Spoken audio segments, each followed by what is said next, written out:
এ কি করলেন Shakil sir? Math solve না করেই ট্রিক্স দিয়েই বের করে ফেললেন ম্যাথের উত্তর। এরকম ট্রিক্স দেখতে চোখ রাখো। খেয়াল করো, প্রমাণ তাপমাত্রা ও চাপে কার্বন ডাই অক্সাইড গ্যাসের ঘনত্ব কত দেওয়া? 22 কেজি পার মিটার কিউব।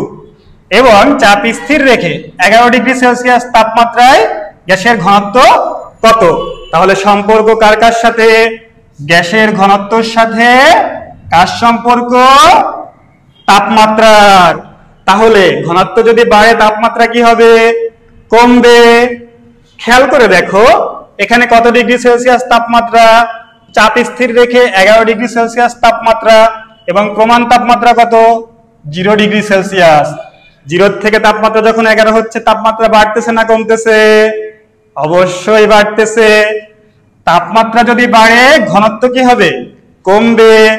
খেয়াল করো, অপশনে 22 ছিল, এখানে আমাদের 22 আছে, অপশনে 25 আছে, মানে কি ঘনত্ব বাড়ছে। এই অপশনটা কি হবে? হবে না। এটাও হবে না। খেয়াল করো, এখানে কি দেওয়া আছে? KG per meter cube. এখানে আছে কি? Gram per meter cube. মানে আমার এটাও হবে না। তাইলে অপশন থাকলো একটাই। তাহলে আমি কি বলেছিলাম? তাপমাত্রা বাড়লে ঘনত্ব কি হবে? কমবে। আমি কি ম্যাথ করেছি? আমি কোনো ক্যালকুলেশন করেছি?